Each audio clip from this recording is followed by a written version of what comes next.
Get rid of it. That bastard doesn't deserve my last name, the millionaire screamed, throwing money in the farm girl's face. 5 years later, the farm girl decided to take revenge, and everyone turned pale when they saw what happened next. Before we begin, tell me in the comments which city you're listening from.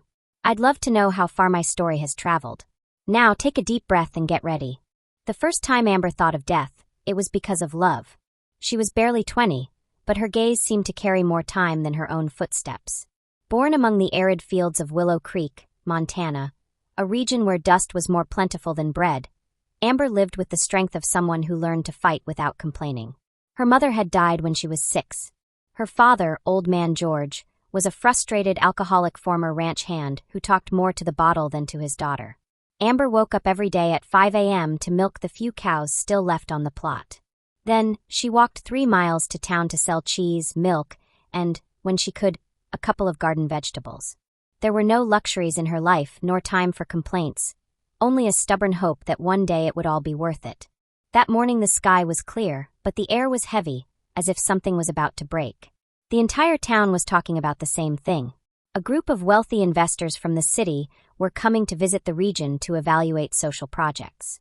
The rumor was that if everything went well, they would build a school, maybe a health center.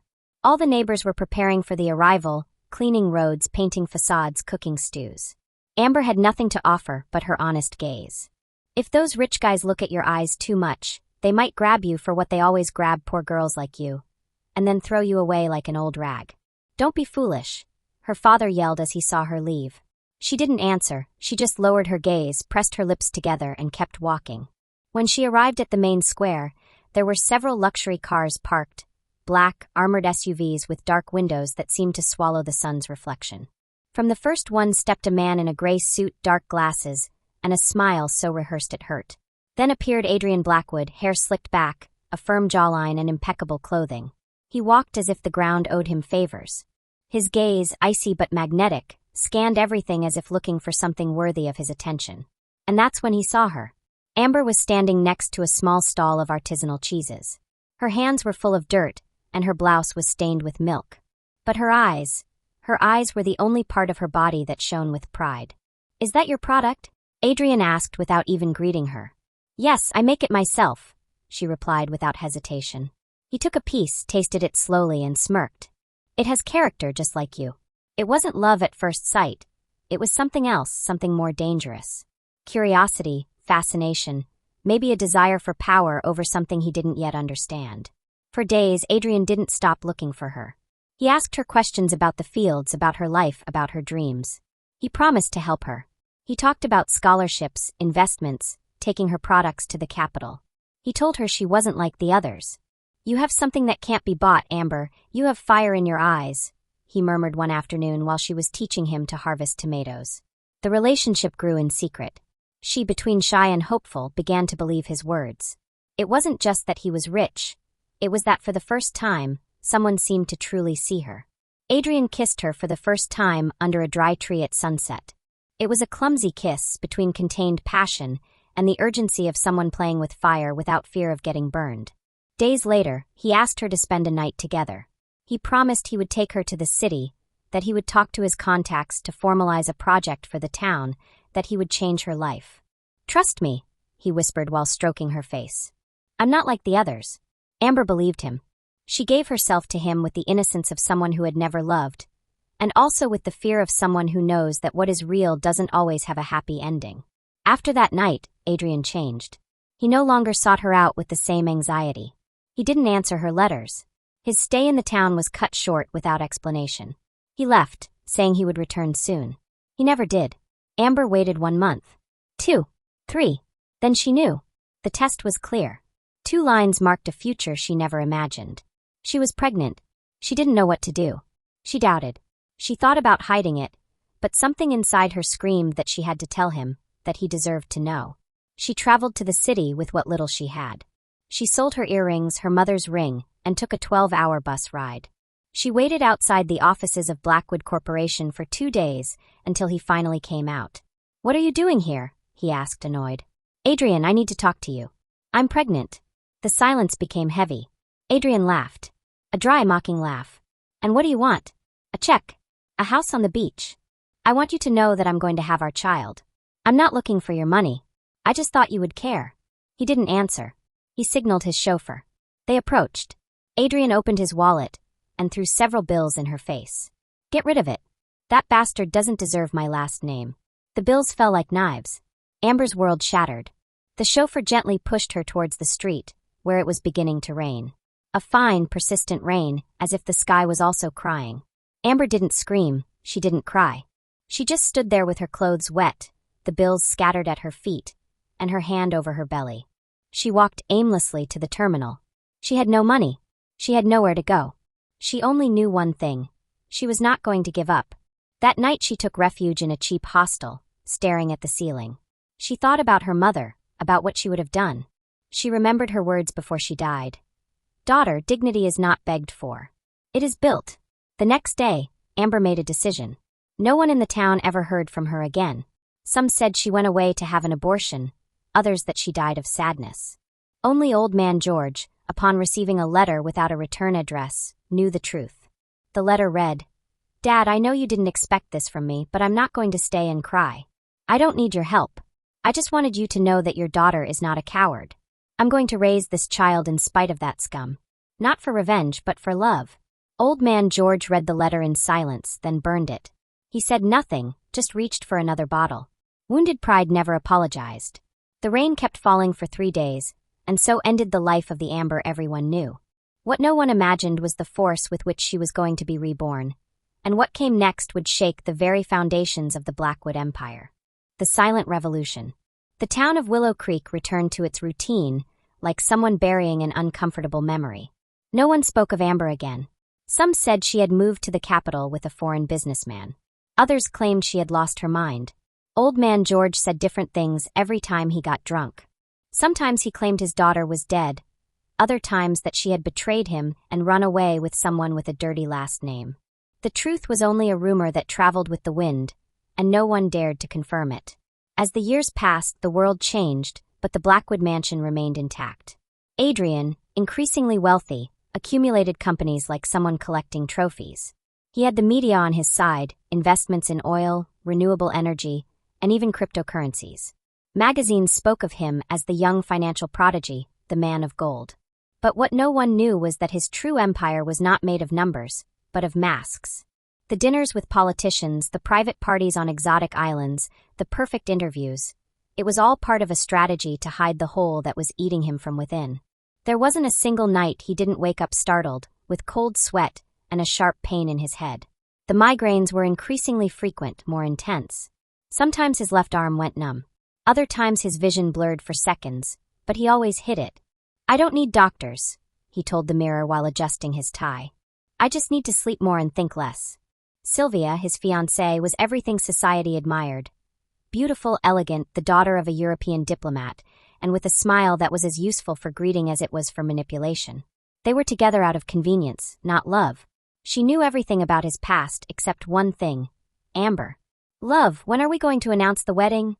She asked one night while dining with a Middle Eastern royal family. When I have time, he replied without looking at her. We've been engaged for 3 years. I'm not asking for a honeymoon, just a date for the invitations. You know how things are in business. Besides, my mother still has opinions to consider. Sylvia pressed her lips together, but said nothing more. She didn't love Adrian, she needed him, and that was enough for now. Meanwhile, in another part of the country, a business fair brought together the most influential leaders in the ecological world. Attention was focused on a new brand of organic products that had revolutionized the market, Clear Earth. A young company, but with a surprising projection. No one knew its founder. They only knew she was a reserved woman, with an implacable vision and a work ethic that defied standards. Amidst the hustle and bustle, among businessmen in Italian suits and presentations full of charts, a feminine figure crossed the room with a firm step. She wore a simple, unadorned beige suit, her hair pulled back, and a gaze that didn't seek approval. No one recognized her. No one knew that this woman, the one speaking of sustainability, inclusion, and social transformation, had once sold cheese under the sun with her hands full of dirt. She didn't say her name, she didn't give interviews. She only spoke of her vision. My commitment is not to the figures, it is to the land, to those who work it. To those who have always been forgotten. she said before an auditorium full of executives. The applause was lukewarm. Some didn't like the tone, others were made uncomfortable by the firmness, but they couldn't deny that there was something about her, something that couldn't be ignored. Meanwhile, back in Willow Creek, Old Man George was aging with resentment. His health was deteriorating, his house falling apart. The townspeople no longer spoke to him. They only heard him yelling from the back of his yard. "My daughter dishonored me, she left like a coward. May she never return." Sometimes he cried alone. Other times he talked to the air, as if it were answering him. The letter Amber had left him continued to burn in his memory. One night, while drinking in front of the turned-off radio, he murmured, "What if that child was born? If he really was born, he doesn't carry my blood, he doesn't carry my name, he is a nobody." The words floated in the darkness. Adrian, for his part, celebrated the acquisition of a new supermarket chain in Latin America. The cameras captured his smile, his toast, his speech about sustainable growth, but no one noticed that as he stepped down from the stage, he put a hand to his head and staggered. "Are you all right, Mr. Blackwood?" his assistant asked. "Too many lights. Enough for today. Tell Sylvia to cancel dinner." Hours later, alone in his penthouse, he looked at himself in the mirror. The dark circles under his eyes were more pronounced, his face less assured. He poured himself a whiskey, but didn't drink it. He picked up his phone and searched the internet for a name he hadn't spoken in years. Amber Rodriguez. Nothing. As if she had never existed. He threw the phone against the sofa and closed his eyes. Across the country, in a coastal city, Amber opened the doors of a new office. It was a discreet building with a glass facade and a small vertical garden she designed herself. In the reception area, there were no expensive paintings or ostentatious furniture, just a phrase written on the wall. "The future is not bought, it is cultivated."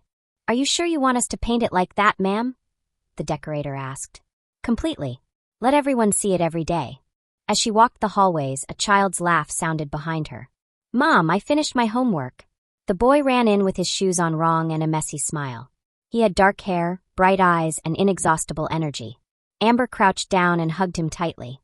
"Very good, champ. And the math homework, too. And the teacher said I'm the best reader in my class." "Of course you are. What did you expect? You're the son of a fighter." The boy looked at her curiously. "And my dad? Was he a fighter?" Amber didn't answer immediately.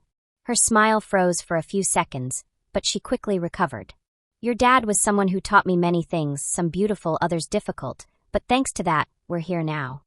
He seemed satisfied with the answer and ran off to play. Amber stood there with her gaze on the horizon. On her desk was an unopened letter. It bore the logo of a corporate conglomerate, the Blackwood Group. It was an invitation to an exclusive business gala in the capital. "Are you going to go?" her assistant asked. Amber looked at the invitation for a few seconds, then left it on the table without a word. The silence of the years had not erased her past. She had cultivated it in silence, like a seed buried in hard ground. And that seed was about to blossom, because the moment to return had arrived. And this time, she wouldn't do it with empty hands. The fire in her eyes. The sun fell over the city with a deceptive warmth. From the large windows of her office, Amber watched the treetops move with the wind. Around her, modernity shone in every corner. Lightwood desks, natural plants, computers on with sales reports and environmental impact reports. Clear Earth was no longer a promise. It was a silent revolution. Amber, standing with her arms crossed, didn't look like the same young woman who had been expelled in the rain with bills stuck to her face.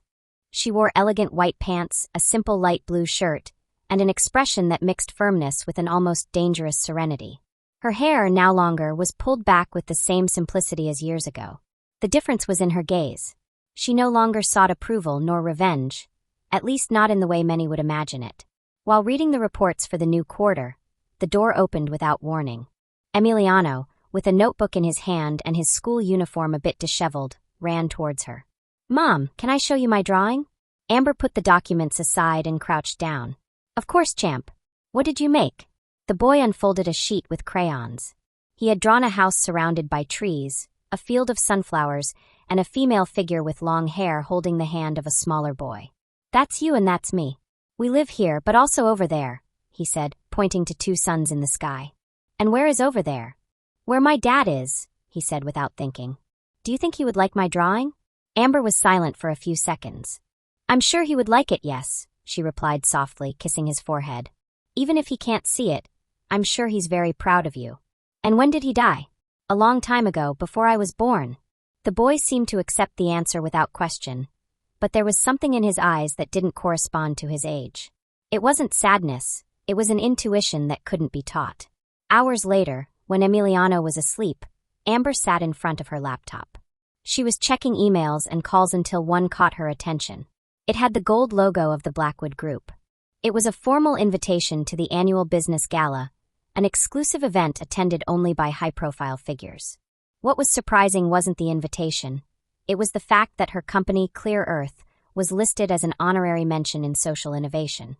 The final message read, "We would be enormously pleased to have your presence. We look forward to sharing space with leaders who are redefining the world." Amber smiled. Not out of vanity, not out of revenge. It was a smile born of an inner calm, that of someone who has waited patiently and knows that every step has its time. She closed the email and dialed a number. "Confirm my attendance. I want a dark blue dress, no glitter, no low neckline, and have my audiovisual presentation ready." "Are you sure you want to go yourself?" her assistant asked. "We can send someone from the team." "No, I have to be there. In person. It's time to look into the eyes of those who once saw me as invisible." Meanwhile, several miles away, in the heart of corporate power, Adrian Blackwood closed a meeting with foreign investors. He dressed with spotless elegance, spoke with a confident voice, and moved his hands with the precision of an orchestra conductor. Every word that came out of his mouth was like a gold coin. Everyone listened to him. Everyone wanted to be like him, but what no one knew was that after the meeting, he would lock himself in his dark office and press his temples with his fingers, gasping between forced sighs. The headache was no longer just a nuisance. It was a constant presence, like a reminder whispering that time was no longer on his side. He took a glass of water and drank it in one gulp. He breathed deeply. Then he pressed a button under his desk. The door locked. On his screen appeared an encrypted email. He read it in silence. It was the results of his latest clinical analyses. His face showed no emotion, but his hands trembled slightly. He deleted the message and turned on his phone. Sylvia had left him more than 5 voice messages. He didn't answer any. "I'm not up for theatrics," he said in a low voice.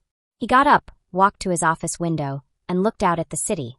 Thousands of lights, thousands of lives. And among them all, he felt completely alone. At the business gala, golden lights decorated the ballroom.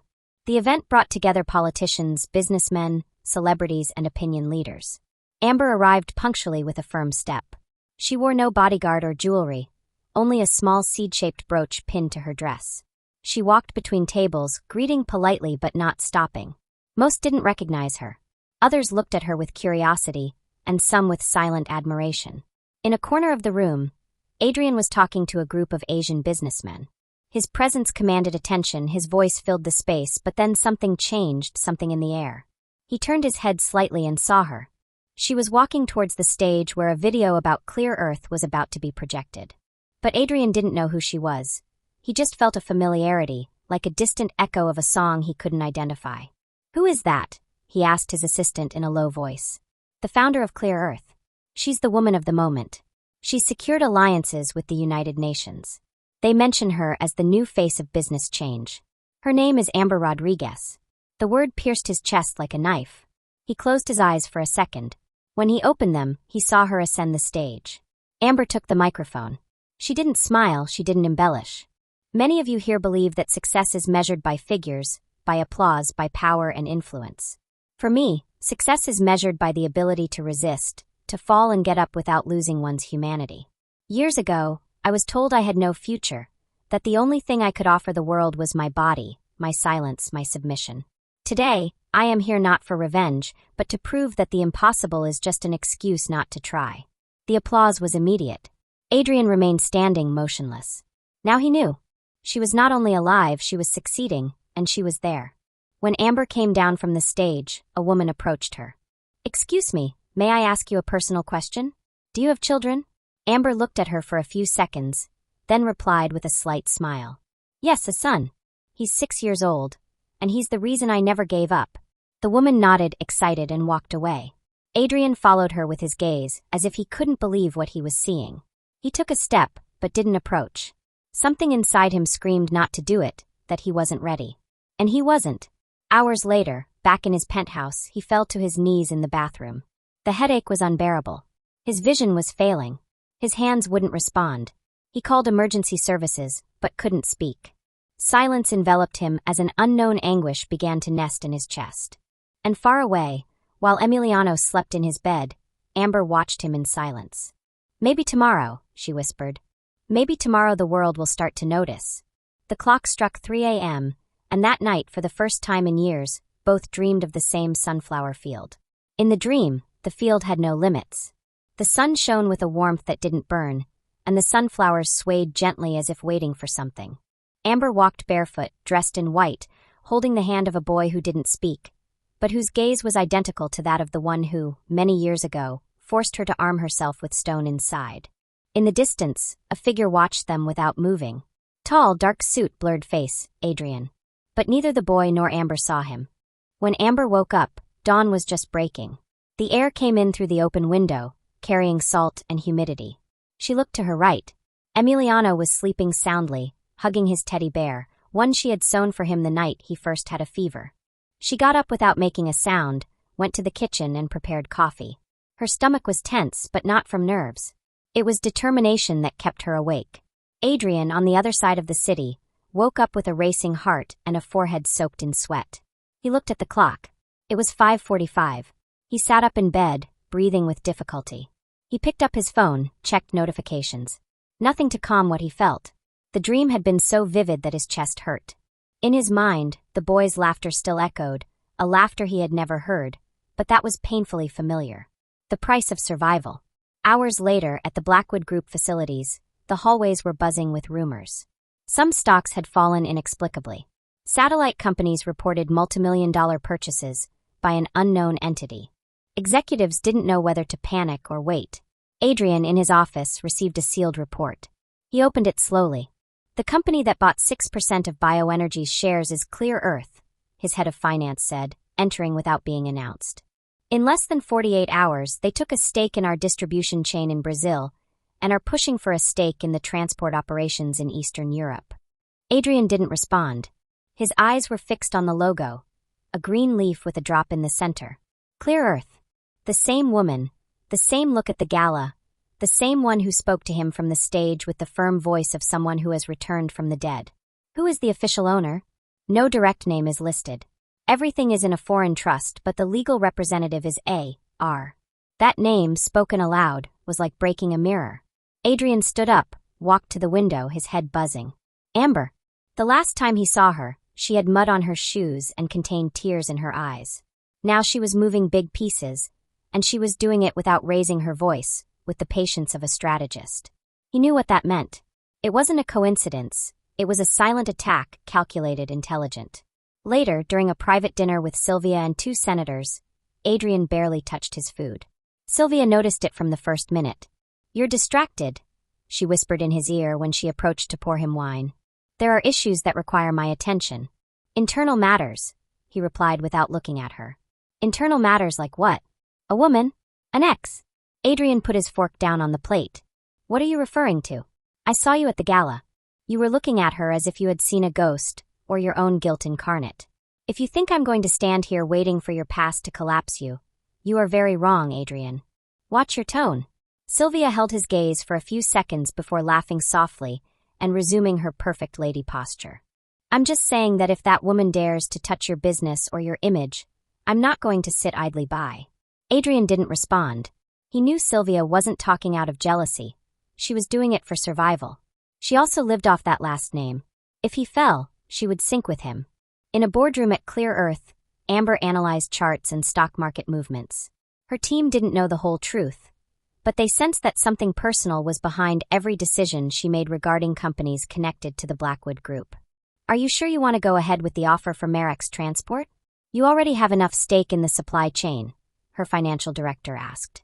"Marek's Transport is the backbone of their energy sector. If we control distribution, we reduce their room for maneuver." "Ms. Rodriguez, this is no longer a business move. It's personal." Amber remained silent. Then she said, "Don't confuse justice with vengeance. I'm not looking to destroy him. I just want him to learn what it's like to lose without anyone spitting in his face as he falls." The room fell silent. Everyone knew that something more was at stake there, something that wasn't in the papers or the balance sheets. That same week, Adrian called a meeting with his legal team and private intelligence. He needed to know everything about Amber, her company, her connections, her weaknesses. What he found was a wall. She has everything sealed. Her personal information is protected under international privacy laws. There is no fixed address. Her son is enrolled in a private school with a different last name. There are no photos of the father. Son, yes, she has a boy 6 years old, highly gifted, according to school reports. First place in reading and math. Adrian felt his heart pound. He made calculations, dates, possibilities. Do we know who the father is? No records, no mention, no lawsuits, no claims. I want a photo. Hours later, an image appeared in his email. It was a photo captured by a drone during a school field trip. The boy was running among trees, dark hair, slender, but there was something in his posture, something that unsettled him. He hadn't slept well since then. He dreamed of sunflower fields, distant laughter, voices he couldn't place, and in the midst of it all, that boy. On the third day, Adrian went to the headquarters of a philanthropic foundation where he knew Amber would be a guest. He waited in the reception. He didn't have an appointment, he didn't care. He wanted to see her, talk, understand. When she came out of the elevator, she saw him. She wasn't surprised. She just observed him with a calmness that was unsettling. What a coincidence, Adrian said without emotion. Can we talk now? Are you interested in talking? You don't have the right to come and talk about what you decided to forget, she replied in a dry tone. If you're here to blackmail me, you're wasting your time. Amber smiled slightly. Adrian, if I wanted to blackmail you, you'd already be on the front pages. I'm here because I built something real, something you never understood. You accumulate power. I cultivate purpose. What do you want? Nothing. What I needed, I already have. What you lost, you won't recover with an apology. He's my son. Amber stopped. She looked him in the eyes. That child has your blood, but not your last name. Adrian felt the world sinking beneath his feet. What he had ignored, what he had despised, was now there. Alive, real, and impossible to erase. Amber turned and left without looking back. Adrian didn't follow her. He knew that nothing would ever be the same after that. A second chance. Adrian didn't sleep that night.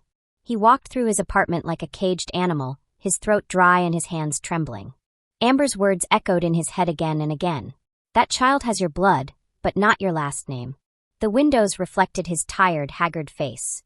A face that no longer resembled the invincible young man who had humiliated a farm girl years ago. In the silence of his luxurious penthouse, for the first time, he felt that everything he had built was shaking from the foundations. He dialed a number he hadn't used in months. I need a complete report. I want to know everything you have on AR and the boy. Confirm the link. I want it in writing, scientifically. No assumptions. It must be confidential. I want the result in less than 72 hours. He closed the phone and let his body drop onto the sofa. He closed his eyes. He wasn't thinking about the boy. He was thinking about the night he denied him, about the rain, about his own mocking laugh, and especially about Amber's gaze. That look that didn't hate him, but didn't forgive him. On the third day, the envelope was on his desk. He opened it without waiting. The result was clear, without a doubt, 99.9% genetic match. Emiliano was his son. The air became dense, his chest hurt. He didn't know if it was guilt or fear. Perhaps both. He locked himself in the bathroom and vomited.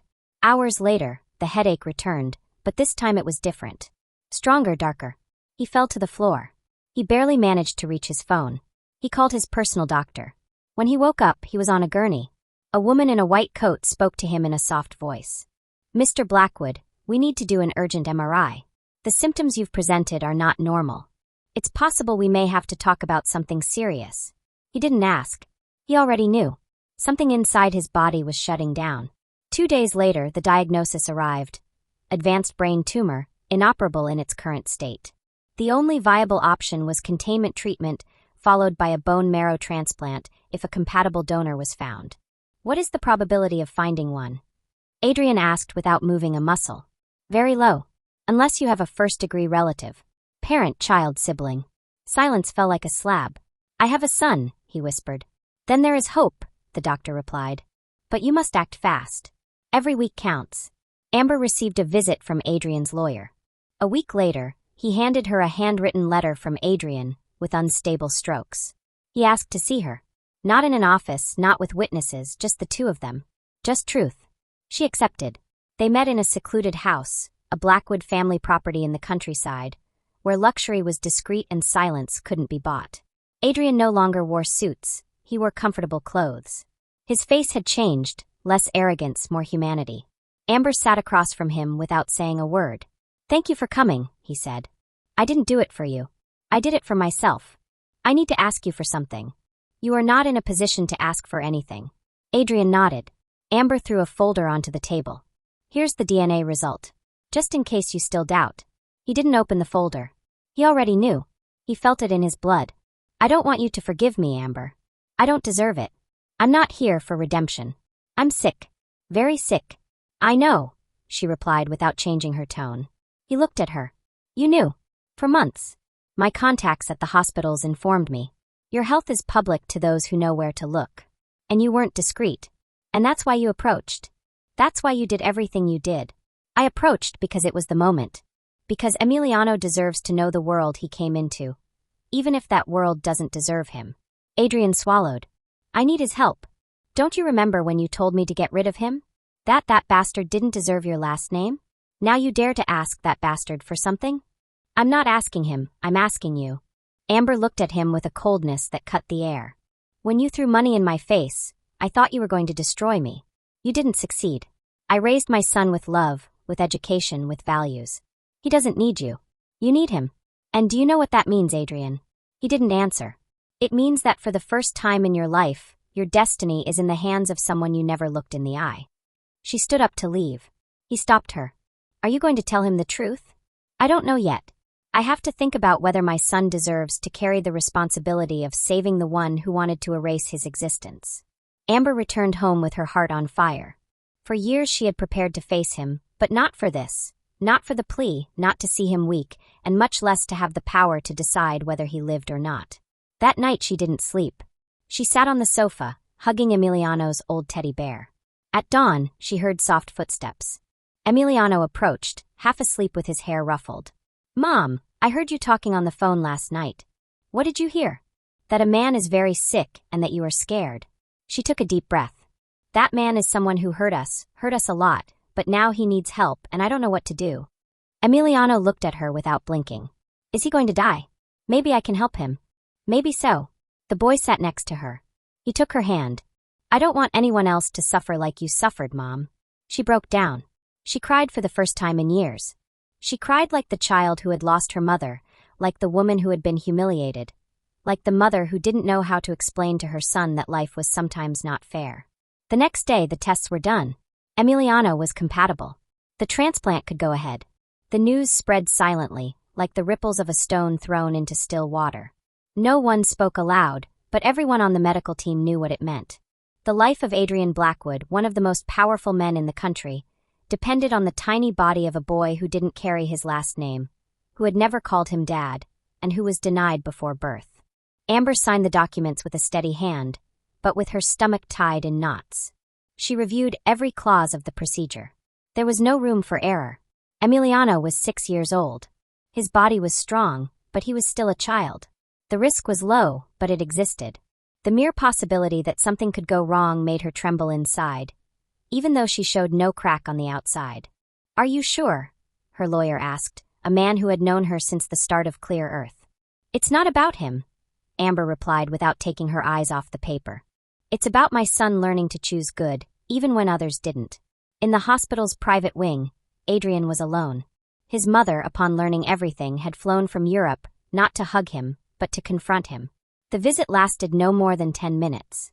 "You didn't just betray a girl," she told him, standing in front of his bed. "You denied your own son, you abandoned him, and now you expect him to save you.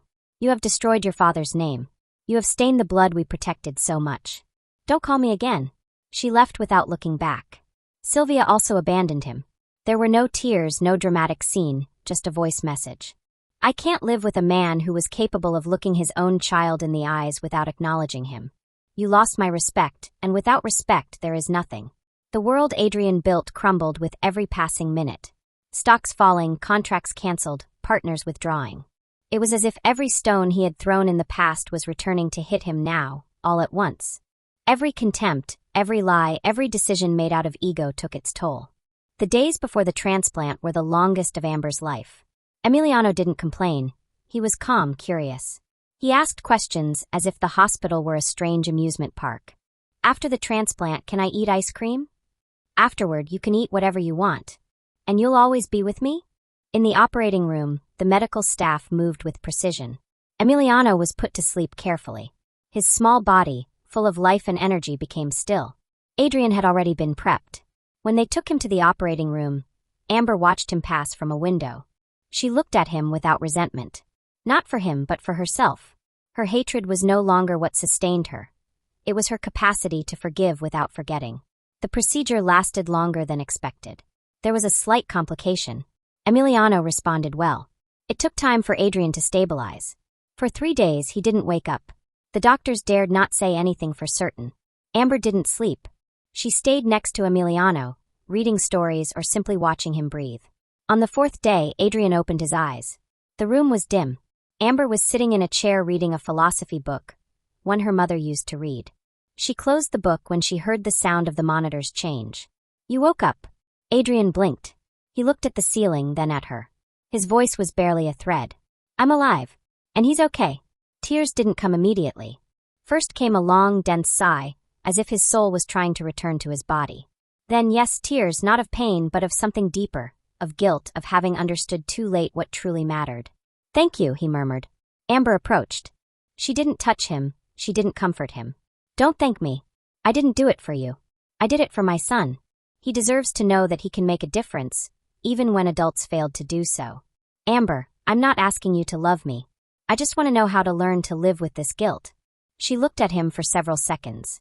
Then she spoke with the most serene voice she had ever used. Don't live with guilt, live with purpose. Make it worth it. Convert every second that child gave you into something more than regret. Adrian closed his eyes. He didn't reply. After his medical discharge, he disappeared. He left no notes or messages, only a multimillion-dollar transfer to the hospital to fund pediatric oncology treatments and an insane donation to Clear Earth. No one knew where he went, not the media, not his former partners, not even Amber. Only months later, Emiliano received an unsigned letter, with blue ink on recycled fiber paper.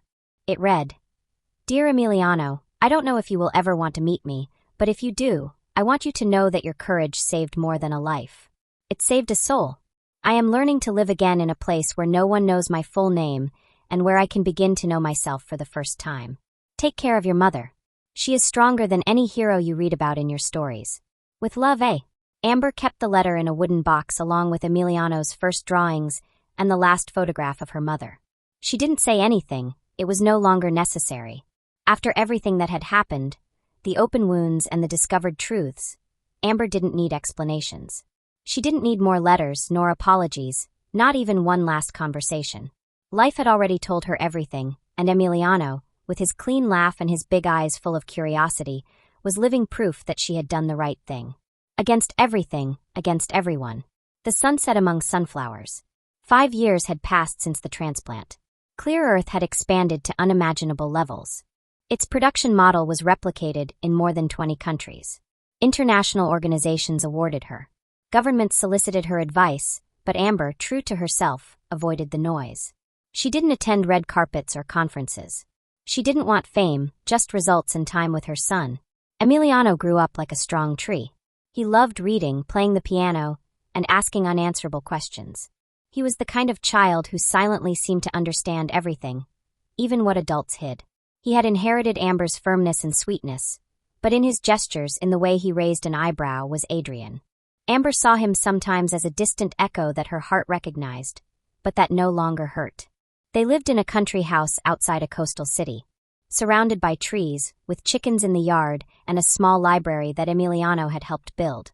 Mornings were quiet, afternoons full of school projects and homemade snacks, and nights sometimes brought questions that stirred the roots of memory. That particular morning, Amber woke up before Emiliano. She walked barefoot to the garden. The sun was just beginning to peek out. The earth smelled of dew. The silence was pure. She closed her eyes and breathed. When she opened them, she noticed something on the wooden porch table. An envelope without a return address, just like the one from years ago. She took it with a steady hand. She knew who it came from. She waited for Emiliano to wake up. She prepared coffee for herself and orange juice for him. They sat in the kitchen as always. After a while, she showed him the envelope. "This arrived," she said. "Who is it from?" "From the man who once believed that money could buy everything." The boy, who was no longer quite a boy, understood immediately. He nodded. Amber opened the envelope. The letter was handwritten. The ink was firm, the handwriting different, slower, more human. "Amber, Emiliano. I don't know if these words will arrive at the right time, but I want them to exist because what is left unsaid in time becomes a burden, and I don't want any more weight on my back. For 4 years I have lived in a small monastery in the north. No one here knows my full name. Here I am, just Brother Adrian. I clean kitchens. I help orphan children with homework. I take care of a small garden. For the first time, I know who I am without anyone applauding me, and for the first time, I am not ashamed to do so." Amber read in silence. Emiliano listened without interrupting. "I spent half my life believing that success was a mirror that others had to hold up to me. But it was a broken mirror. It reflected me as smaller than I was. Lonelier, emptier. When I opened my eyes, I had already lost everything. Except for life. That life that you gave me, Emiliano. A life I didn't deserve, but that I am thankful for every day." Amber swallowed. Her fingers lightly squeezed the paper. "I found God in the cry of a child who didn't know his parents. I saw him in their eyes, in their hunger, in their unconditional tenderness. And I understood that I never knew how to love because I never knew how to look at another without wanting to win. I spent my life competing for affection, for respect, out of fear. To you, Amber, I owe the greatest lesson. That love is not demanded. It is cared for, it is cultivated. And to you, Emiliano, you gave me a second chance, not just to live, but to be reborn." Amber felt a pressure in her chest. She continued reading. "I am not going back. Not because I don't want to, but because I know that my presence would be a shadow on what you have built with light. I don't deserve to invade that world. I just want you to know that I now live with purpose, that every day I wake up, I dedicate it to serving, to correcting what I can, to learning to be a man who does not cause harm. If you ever want to come, the doors will be open. If not, I will understand that too." The letter concluded with a sentence written in larger letters. "I was a millionaire in everything but love. That was my punishment, but also my salvation." Amber closed the letter gently, placed it on the table, and looked out the window. The sun was already illuminating the fields, and among the trees, the sunflowers were beginning to open. Emiliano watched her. "Will we see him again?" Amber didn't answer right away. She looked at the sky as if seeking a sign. Then she returned her gaze to her son. "I don't know, son. But I know that I no longer hate him." They stood up. Emiliano took her hand. They walked together towards the sunflower field, as in the dream they once shared without knowing it. The wind surrounded them, the flowers danced. Amber took a deep breath, stopped for a moment, closed her eyes, and finally felt at peace inside. She had won. Not in business, not in revenge. She had won in the only place where time does not lie, the soul. The imaginary camera moves away. They disappear among the sunflowers. The wind blows softly. The music begins. The narrator's voice sounds with the warmth of someone who learned to live. There are wounds that are not seen, but that mark us. There are decisions that break and also save. And there are moments where everything changes, where hatred can transform, where silence says more than words. Forgiveness is not forgetting, it is freedom. It is a gift one gives to oneself because in the end, love is not bought, it is built. What did you think of this story? There are many people like Amber who are fighting silent battles every day. Our hope is that her voice has also resonated within you. If this story touched your heart, share it. Make more people feel accompanied. Be part of the change.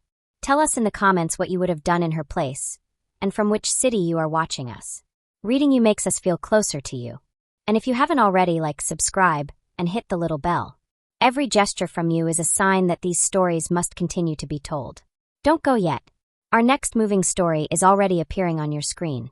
Click on any of them and continue exploring this universe of real, moving, and necessary stories. Thank you for being here. Thank you for feeling with us. We send you a huge hug wherever you are. See you in the next one.